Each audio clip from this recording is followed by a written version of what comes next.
आणि त्यानंतर अन्नदान असा हा कार्यक्रम या ठिकाणी आयोजित केला जात असतो. आणि या संकष्ट चतुर्थीच्या निमित्तानं महाराजांच्याकडून आदरणीय हा आश्रमाची व्यवस्था पाहणारे आदरणीय तुमच्या आमच्या सर्वांचे परिचित असणारे आदरणीय हरिभक्तीपरायण बाळकृष्ण महाराज खांदे यांच्या माध्यमातून या सेवेचं निमंत्रण माझ्यापर्यंत पोहोचलं आणि त्या निमंत्रणाचा स्वीकार करून इथपर्यंत येणं झालं. आणि त्या निमित्तानं आपणा सर्व भाविकांचं दर्शन या ठिकाणी झालंय. हे खऱ्या अर्थानं माझं भाग्य आहे.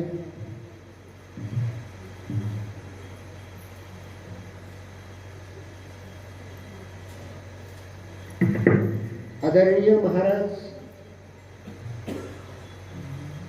या माध्यमातून सद्गुरु कृपेनं आपल्या ठिकाणी जो काही बोध निर्माण झालेला आहे त्या माध्यमातून संतांच्या अभंगावरती चिंतन करत असतात. आणि मध्यंतरी मी एखाद्या नवीन व्यक्तीला नवीन वक्त्याला या ठिकाणी निमंत्रित करत असतात.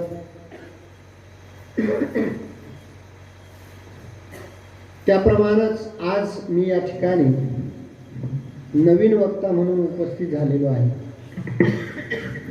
महाराजांनी जो विषय निवडलेला आहे, अनेक विषयावरती महाराजांनी प्रवचन कीर्तन त्या ठिकाणी केलेली आहेत. मग माऊली ज्ञानोबारायांचा हरिपाठ असेल, नाथबाबांचा हरिपाठ असेल आणि तो विषय पूर्ण झाल्याच्या नंतर मग पुढे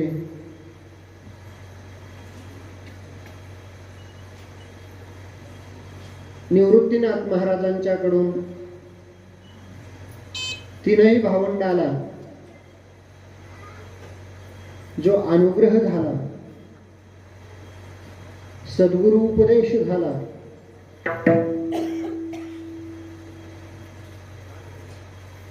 आणि तो उपदेश झाल्याच्या नंतर तो बोध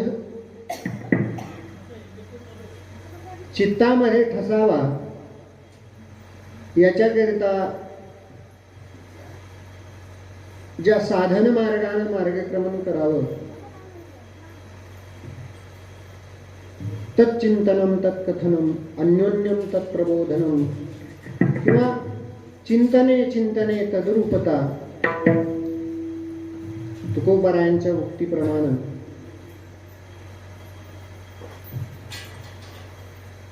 तो बोध सद्गुरूंनी जो आपल्याला केलेला आहे तो आपल्या ठिकाणी दृढ झाला पाहिजे.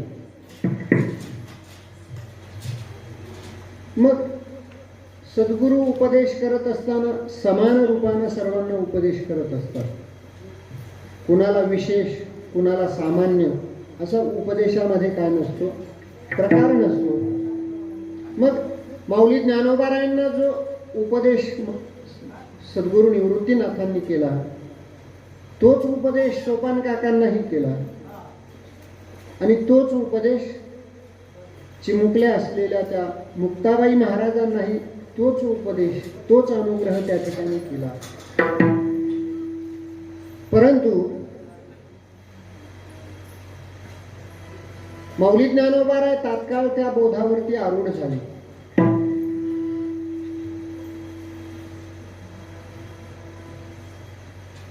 ज्या अर्थी सोपान काकांनी काही प्रश्न विचारले नाहीत त्या अर्थी सोपान काकाही त्या बोधावरती आरूढ झाले असं आपल्याला समजून घ्यायला काही हरकत नाही. परंतु चिमुकल्या असलेल्या त्या मुक्ताबाई महाराजांनी मात्र ज्या अर्थी माऊली ज्ञानोबारायांना त्या गुरुपदेशाच्या संबंधाने सद्गुरूंनी केलेल्या बोधाच्या संबंधाने माऊली ज्ञानोबारायांच्याकडे प्रश्न केलेले आहेत त्या अर्थी आपल्याला असं म्हणावं लागतं, अर्थात म्हणण्याचं काहीच कारण नाही, तरी परंतु अर्थार्थी ज्या अर्थी प्रश्न केलाय त्या अर्थी आपण असं समजून चालूयात की मुक्ताबाई महाराज त्या बोधावरती आरूढ होऊ शकल्या नाही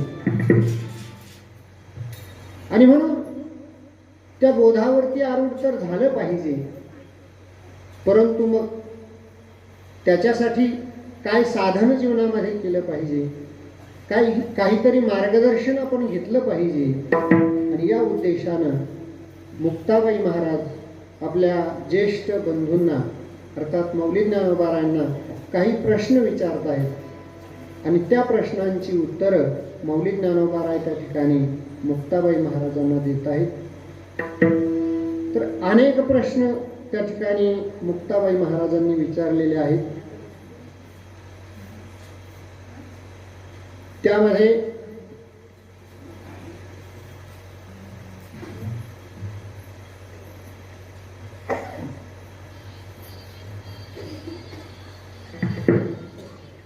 आता जो अभंग आपल्याला समोर या ठिकाणी उपस्थित झालेला आहे त्यात असा प्रश्न आहे, मुक्ताबाई महाराजांनी केलेल्या प्रश्नाला मौली ज्ञानोबारायांनीही दिलेलं काय आहे उत्तर या ठिकाणी आहे. मुक्ताबाई महाराजांनी मौली ज्ञानोबारायांना विचारले की असणाऱ्या देहामध्ये या देहाची मुक्ती जीवाला केव्हा प्राप्त होईल. सद्गुरूंनी बोध केलाय, परंतु तो बोध यथार्थ रीतीनं शिष्याच्या ठिकाणी प्रतिष्ठित झालेला नाही आणि त्या बोधाच्या योगानं तर मनुष्याच्या ठिकाणी जीवनमुक्ती ही प्राप्त व्हायलाच पाहिजे, परंतु झाली नाही. काय साधन केलं म्हणजे त्या मुक्तीपर्यंत आपल्याला पोहोचता येईल, अशा प्रकारचा प्रश्न मुक्ताबाईंनी त्या ठिकाणी केलेला आहे. आणि त्या प्रश्नाच्या उत्तरादाखल आजचा असलेला हा अभंग आपल्याला चिंतन सेवेसाठी क्रमाने प्राप्त झालेला आहे. तर या ठिकाणी मुक्ताबाई महाराज त्या बोधापर्यंत पोहोचल्या नाहीत असं म्हणणं या ठिकाणी मला असं वाटतंय की अगदी चुकीचं ठरणार आहे. परंतु एक लीला म्हणून मुक्ताबाई महाराजांनी हे प्रश्न केले, कारण मनुष्य देहामध्ये आल्याच्या नंतर सद्गुरू करावा आणि त्या सद्गुरूंनी जो आपल्याला बोध दिलेला आहे त्या बोधावरती आपण आरूढ झालं पाहिजे. तो बोध आपल्या चित्तामध्ये ठसला पाहिजे आणि आपण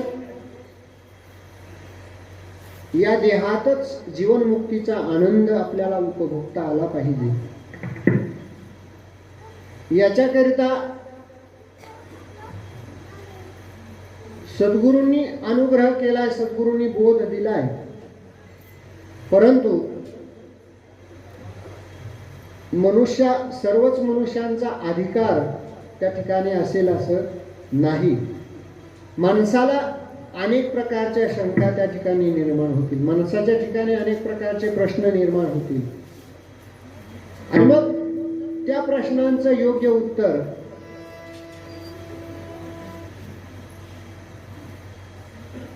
देण्याकरिता आज योग्य व्यक्तीही त्या ठिकाणी मिळणं काय आहे अशक्य आहे. आणि म्हणून हा सगळा प्रसंग पुढे निर्माण होईल आणि त्यावेळेला त्या साधकाचं त्या शंकेचं निरसन होऊ शकणार नाही आणि ते निरसन आपणच त्या ठिकाणी करावं या उद्देशानं मुक्ताबाई महाराजांनी आपल्याकडे आज्ञान स्वीकारलं. हे मला कळत नाही, अमुक गोष्ट कशी आहे ती मला समजून सांगा, अशा प्रकारचे प्रश्न करून त्याचं मार्गदर्शन मौली ज्ञानोबारायांच्या माध्यमातून मुक्ताबाई महाराजांनी जे प्राप्त केलं ते असणारे एकूण 18 अभंग त्या ठिकाणी आहेत. 18 अभंगाचं हे असलेलं काय आहे, प्रकरण आहे. आणि त्याला जे नाव प्राप्त झालेलं आहे ते नाव म्हणजे सनद. मौली ज्ञानोबारायांनी मुक्ताबाई महाराजांना त्या बोधावरती आरूढ होण्याकरिता अधिकारी बनवण्यासाठी म्हणून जो उपदेश केलेला आहे त्याला काय म्हटलंय, सनद म्हटलेलं आहे. वास्तवात एखाद्या गोष्टीचा अधिकार देणं न्यायालयाच्या दृष्टीने जर आपण विचार करू गेलो तर एखाद्या गोष्टीचा अधिकार त्या व्यक्तीला देणं याला काय म्हटलं जातं, सनद देणं म्हटलं जातं. तशी ब्रह्मारूढ होण्याकरिता म्हणून मौली ज्ञानोबारायांनी मुक्ताबाई महाराजांना ही काय दिलेली आहे, सनद दिलेली आहे. याच्या माध्यमातून तुम्ही गेलात की तुम्ही त्या बोधावरती काय होणार, आरूढ होणार. त्यात तुम्हाला कसल्याही प्रकारचा पुन्हा प्रश्न निर्माण होणार नाही. प्रश्न पुढे समोर उभा तुमच्या राहणार नाही. यामध्ये मी जे मार्गदर्शन तुम्हाला केलेलं आहे त्या मार्गाने तुम्ही तुमच्या जीवनाची वाटचाल करा. निश्चित तुम्ही त्या बोधापर्यंत पोहोचल्याशिवाय राहणार नाही. सद्गुरूंचा बोध तुमच्या चित्तावरती झालेला आहे, सद्गुरूंनी उपदेश तुम्हाला केलेला आहे, परंतु त्याची अनुभूती जीवनामध्ये तुम्हाला आलेली नाही. ती अनुभूती तुम्हाला घेण्याकरिता म्हणून हे मार्गदर्शन या सनदीच्या माध्यमातून तुम्हा माझ्या जीवांना त्या ठिकाणी करण्यात आलेलं आहे असं मला या ठिकाणी म्हणावंसं वाटतं. कारण संत आणि संतांच्या ठिकाणी अज्ञान हे अगदी काय आहे, विरोधाभास त्या ठिकाणी आहे. कारण संत हे सर्वज्ञ आहेत. ते परमात्म्याहून जर वेगळेच नसतील तर परमात्मा जसा सच्चिदानंद रूप आहे त्याप्रमाणेच संत देखील त्या बोधावरती काय आहेत, आरूढ आहे. त्यांना आपल्याला खाली आणता येणारच नाही. निवृत्तीनाथ महाराज सद्गुरू आहेत, अर्थात ते संत आहेत. मौली ज्ञानोबाराय देखील संत आहेत, म्हणजे ते देखील परिपूर्णतेला काय झालेले आहेत, प्राप्त झालेले आहेत. सोपान काका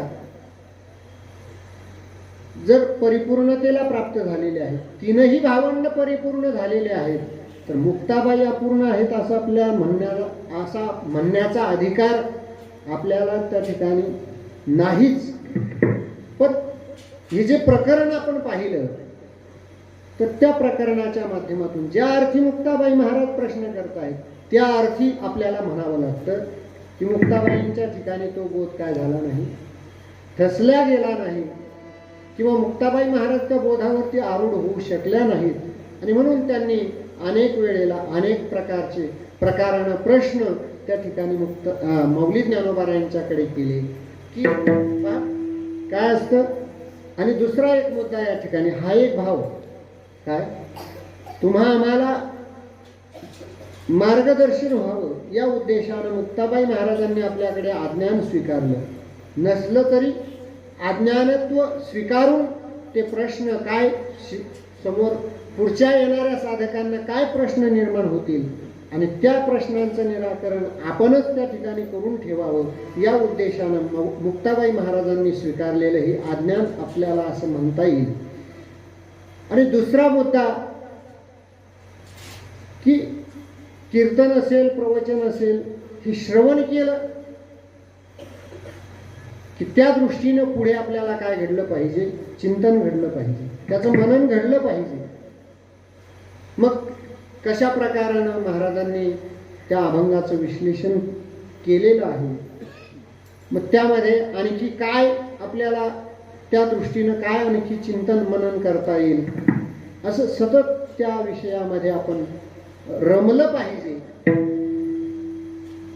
हा एक भाव कदाचित मुक्ताबाई महाराजांचा त्या ठिकाणी असावा की सद्गुरूंनी बोध केला आहे, परंतु त्या असणाऱ्या बोधाचं सतत सतत काय व्हावं, परिशीलन व्हावं, चिंतन व्हावं, मनन व्हावं, आणि त्याच्याकरिता म्हणून त्याच्यावरती प्रश्न आणि त्याचं उत्तर म्हणजे सतत त्या चिंतनामध्येच राहावं. या भावनेनं कदाचित मुक्ताबाई महाराजांनी ही प्रश्न माऊली ज्ञानोबारायांच्याकडे त्या ठिकाणी केलेले असावे, असा एक भाव आपल्याला त्या ठिकाणी त्यातून घेता येतो. म्हणून असं असणारं हे चिंतन. आणि महत्त्वाचा मुद्दा आहे की हा भाव जर आपण या ठिकाणी घेतला तर त्यातून तुम्ही आम्ही तर देखील काहीतरी काय घेतला पाहिजे, धडा घेतला पाहिजे. कारण हे सगळ्या गोष्टी संतांचं जे जीवन चरित्र असतं ते केवळ तुमच्या आमच्याकरिता म्हणून मार्गदर्शन असतं. वास्तवात संतांच्या जीवनाचा जर आपण विचार केला, नेहमी आपण कीर्तनातून प्रवचनातून ऐकत असतो की संतांना हे काही करण्याची गरज नाही, संतांना मृत्यूलोकात येण्याची गरज नाही, संतांना परमात्म्याला शरण जाण्याची गरज नाही.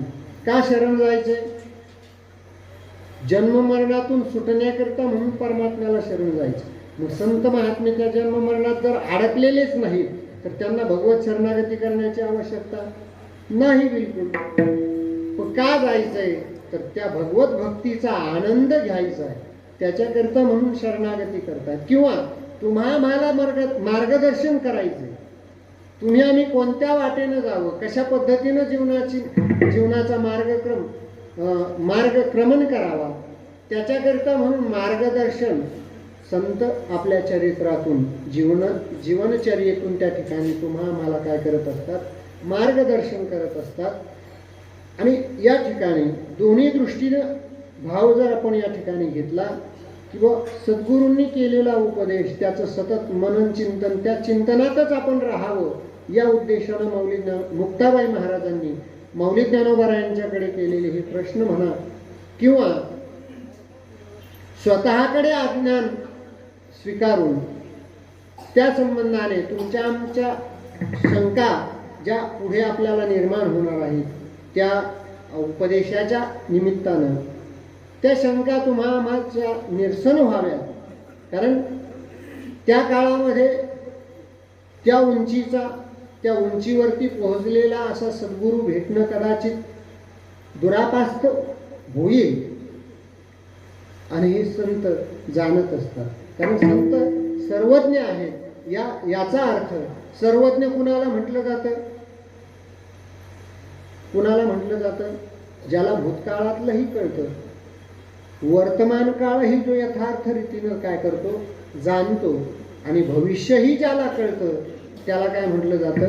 सर्वज्ञ म्हटलं जातं. म्हणजे भूत, भविष्य आणि वर्तमान या तीनही काळातलं ज्याला ज्ञान आहे, सर्व देशातलं ज्याला ज्ञान आहे, त्याला काय म्हटलं जातं? सर्वज्ञ म्हटलं जातं. आणि संत महात्मे हे सर्वज्ञ आहेत. आणि म्हणून त्यांना कदाचित भविष्याची जाणीव झाली असेल की बाबा या मार्गाने जर पुढे भविष्यात एखादा साधक निघाला आणि त्याला जर अशा प्रकारचे प्रश्न निर्माण झाले तर त्या प्रश्नाचं उत्तर कदाचित त्या काळामध्ये देण्याकरिता समर्थ त्या काळात भेटणार नाही. आणि म्हणून ती व्यवस्था त्या संतांनी त्याच काळात काय केली तर करून ठेवली. आणि म्हणून या ठिकाणी त्या क्रमानं आज प्राप्त झालेला हा अभंग माऊली मुक्ताबाई महाराज माऊली ज्ञानोबारांना प्रश्न करतायत की या देहाला मोक्ष होईल, या देहाचा मोक्ष होईल, ते साधन मला त्या ठिकाणी सांगा. आणि त्या प्रश्नाचं उत्तर माऊली ज्ञानोबाराय या अभंगाच्या माध्यमातून या ठिकाणी देत आहेत. माऊली ज्ञानोबाराय सांगतात की बाबा मुक्ताबाई, देहाला मोक्ष होईल ते साधन ऐक. काय करायचंय तर म्हटले पहिली गोष्ट करायची तो मायेचा संकल्प सोडायचा. माया ती सोडून द्यायची. आणि म्हणजे असलेला हा प्रपंच जो आहे आतमध्ये भरलेला, तो प्रपंच काय करायचा, सोडून द्यायचा. माया कार्य जेवढं काही म्हणून आहे ते सगळं त्याचा काय करायचा, त्याग करायचा. आणि वज्रासन लावून, आता योग मार्गात ज्यांचा अभ्यास चालू आहे त्यांना वज्रासन समजेल. आणि ते वज्रासन लावून सद्गुरूंनी जो बोध दिलेला आहे त्या बोधाचं आपण काय करायचंय, मनन करायचंय. आणि त्या सद्गुरूंचं सतत ध्यान त्या ठिकाणी ठेवायचं, सद्गुरूला आठवायचंय. आणि त्यांनी केलेला जो बोध आहे त्या बोधाचं काय करायचंय, मनन त्या ठिकाणी करायचे. मग ते सद्गुरू कोण आहेत? माऊली ज्ञानोबा सांगतात, एखाद्या व्यक्तीनं आपल्याला अनुग्रह केला म्हणून ते आपले सद्गुरू तर नाही, तर ओंकार हाच काय आहे, तर सद्गुरू आहे. ओंकार हाच काय आहे, सद्गुरू आहे. आणि भगवान कोण आहे, परमात्मा कोण आहे, तर सोहमचा जो बोध सद्गुरूंनी आपल्याला केलेला आहे त्या सोहम बोधावरती आरूढ होणं हेच शिवत्व आहे. काय शिवत्व? शिवदशा, जीवदशा टाकून आपल्याला काय व्हायचंय, शिवरूप व्हायचंय. मग ते शिवरूप आपण कधी होणार, तर असलेला सोहम हा जो बोध सद्गुरूंनी आपल्याला दिलेला आहे त्या बोधावरती आपण आरूढ होणं म्हणजेच शिवदशा आपल्याला प्राप्त होणं आहे. शिवरूपताच ती आहे, त्या ठिकाणी शिवरूपता वेगळी नाही. आणि म्हणून या दोहीचा लाघव करीबाई, ओंकाराचं स्मरण ठेवत सोहमबोधावरती आपल्याला काय व्हायचंय, आरूढ व्हायचंय. आणि त्याच्याकरिता मग काही प्रक्रिया सांगितल्यात. नासागरी दृष्टी ठेवून आणि सोहमचा काय करायचा आहे, जप त्या ठिकाणी आपण करायचा आहे. आणि असं ज्या वेळेला आपण करणार त्यावेळेला सर्वत्र तो परमात्मा भरलेला आहे अशा प्रकारचा बोध आपल्याला त्या ठिकाणी काय होणार आहे, तर प्राप्त होणार आहे. रेणू पाठीपोटी भरला बाई. आणि रेणू कशाला म्हटलेलं आहे, निरंजन जी स्थिती आहे त्या स्थितीला काय म्हटलेलं आहे, तर रेणू म्हटलेलं आहे. पाठीमागचे अभंग जर आपण पाहिलेत तर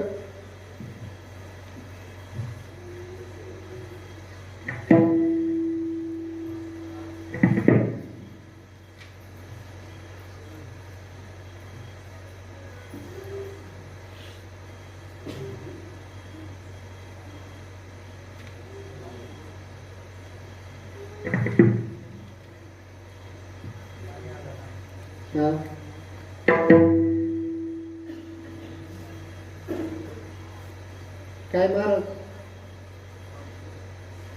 निरंजन रेणू असं म्हणून पाठीमागे अभंगामध्ये काय आलेलं आहे, वर्णन आलेलं आहे. आणि म्हणून त्या स्थितीला प्राप्त होणं आणि त्या स्थितीवरती आरूढ झालं की सर्वत्र सच्चिदानंद तो परमात्मा असलेला तो भरलेला आपल्याला काय होतो, प्रतीतीला त्या ठिकाणी येणार आहे.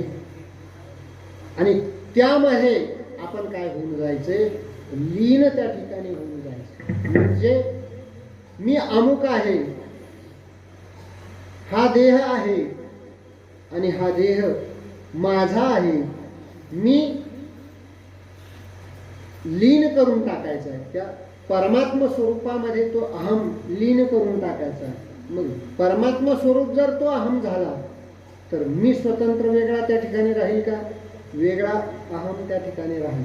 बरं, मी राहिला नाही तर माझं तरी राहील का? म्हणून सहजच असणाऱ्या या देहाचा आपल्याला काय पडणार आहे? विसर त्या ठिकाणी पडणार आहे. आणि मग देहाचा विसर पडला मग आपपर भाव तरी त्या ठिकाणी राहील का? तर तो आपपर भावही त्या ठिकाणी राहणार नाही. माऊली ज्ञानोबा राय सांगतायत की लीन झाले म्हणजे नाही आपपर, म्हणे ज्ञानेश्वर पूर्ण कृपा.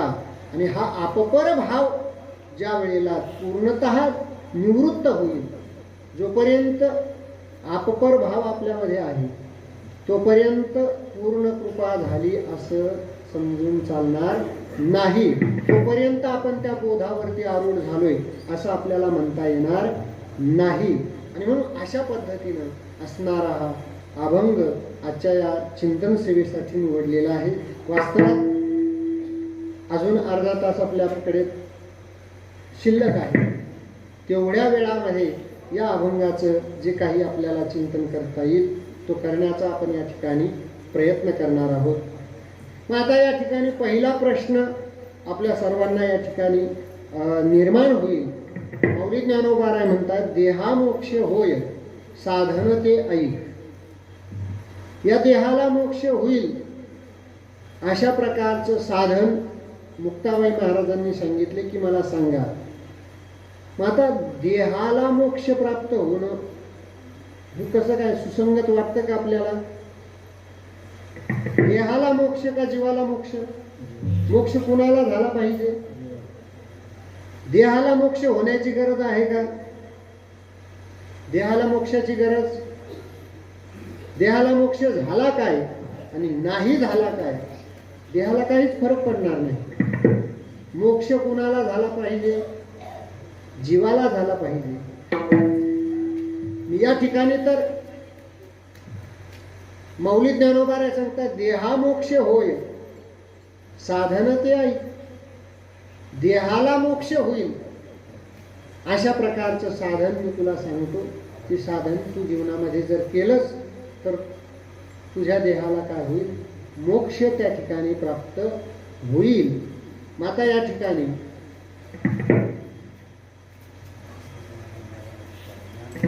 मोक्ष देहाचा का जीवाचा? तर मोक्ष जीवाचाच आहे पण देहाच्या संबंधाने, म्हणून देहाचा मोक्ष म्हटलेला आहे. काय आपण अडकलोय कशाच्या संबंधाने? कशाच्या संबंधाने? देहाच्या संबंधाने आपण काय झालेलो आहोत? अडकलेलो आहोत. मग आता या ठिकाणी देहाचा विचार करत असताना केवळ आपल्याला माहिती आहे तो फक्त हा दिसणारा देह, पण एवढाच देह आहे का? तर नाही.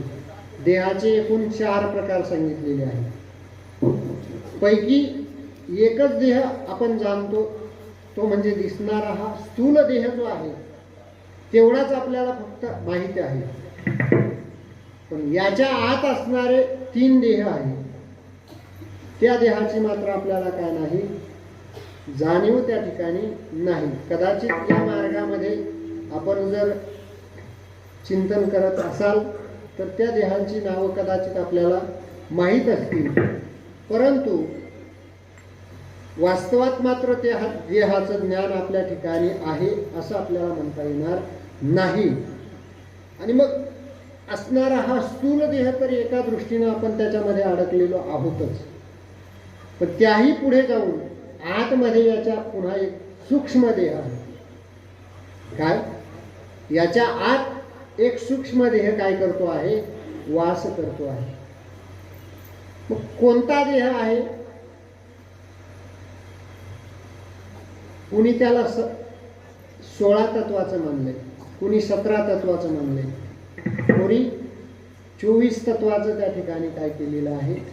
ते सूक्ष्म शरीर मानलेलं आहे.